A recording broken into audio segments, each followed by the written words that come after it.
All right, thanks, Todd. Well, the number keeps rising, and I'm talking about all the shows on the Las Vegas Strip that have announced that they are closing. Jersey Boys, Matt Goss now raiding the Rock Vault, Showstoppers, and Absinthe is leaving Caesars. John Katsilometes from the Las Vegas Sun, he writes, the Cats Report is here to talk a little bit more about this, and you've been breaking these nonstop. You've been keeping them really busy. Yeah, this is the trend, DR. If I like your show, it's probably in trouble. Uh-oh.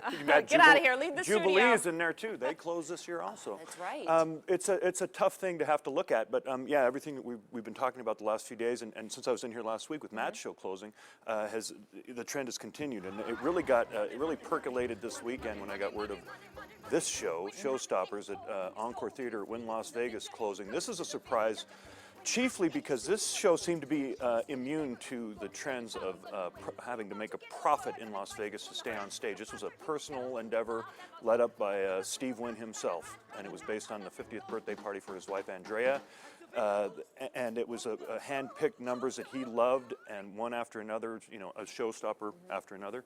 And it was thought that no matter what the financial performance of the show, it would stay in the theater because Steve Wynn was so personally fond of it. The cast knew it was losing money, and nonetheless, we're surprised to hear this on Saturday. It was after the show Saturday, and then it, you know, everything went nuts. So September 30th is the last night for Showstoppers.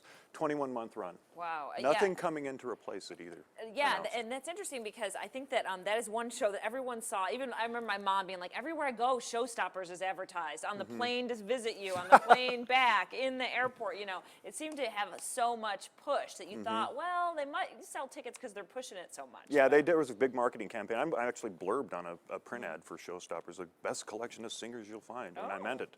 And, you know, I remember Steve Wynn telling me in November of 2014 when this opened, you know, this show's going to run for a long, long time.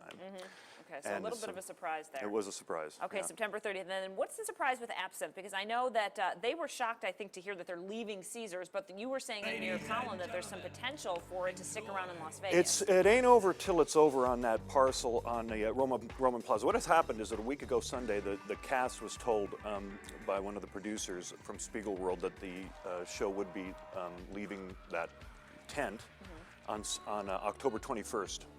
Now, that has not been made official, but that is the expectation from the cast. The reason for all this is there's a dispute among the leaseholders, Base Entertainment and Spiegel World, and Caesars Entertainment. The Base and Spiegel World are not agreeing on some ticket issues over there. So Spiegel World's officials haven't signed a lease that would carry them through another 2 years. So in the face of that, they're saying we're going to find another place to perform the show.